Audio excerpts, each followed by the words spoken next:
Hi, my name is Willie Lawson of the Saxophone Factory. I hope that you are doing well. You know, when we first start learning how to play the saxophone or clarinet, really, it seems like it's a lot harder to play than it needs to be.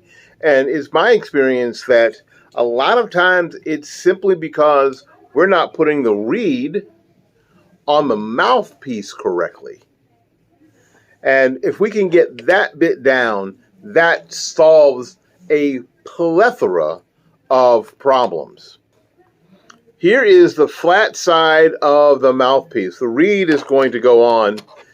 The flat side of the reed is going to go onto the flat side of the mouthpiece. You know, when I have students here, sometimes they try to stick the reed in the mouthpiece. Well, that doesn't work.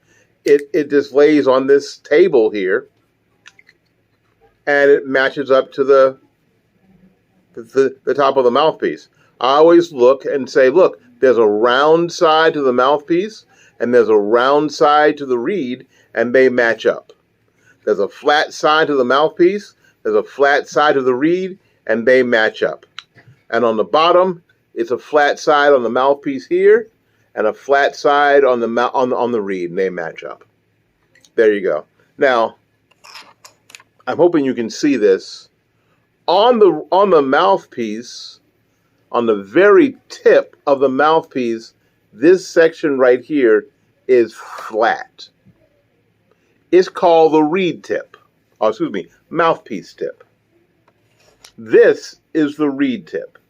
And what happens is, on the tip of the reed, when you blow air, it vibrates the reed and it slaps against the very tip of the mouthpiece opening.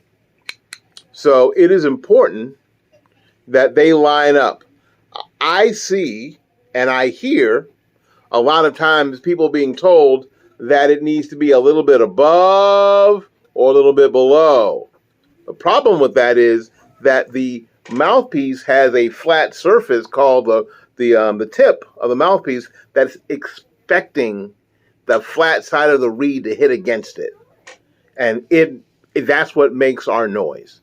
And if it makes that noise, that develops our characteristic sound. And it makes it a lot easier to play.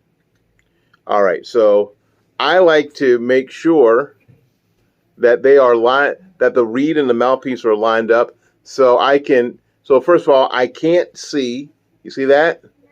Where I can see the reed over the mouthpiece, I don't want to see the reed over the mouthpiece. And on this side, I don't want to see any black of the mouthpiece. Okay?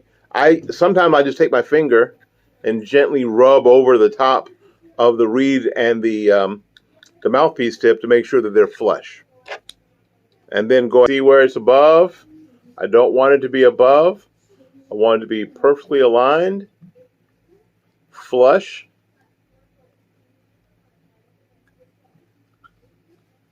And the first few times you do this, it's going to take a little bit. So try not to rush. Try to take your time. And then tighten the ligature so the reed doesn't move. There we are. And we see that that's nice and flush with the top. And you can't see any black there. That works like a charm. All right.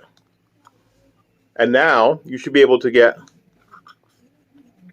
a very characteristic sound from the mouthpiece. There you go. And then when you add it to the instrument, I don't know where my neck is. Oh, there it is. I forgot where my neck was.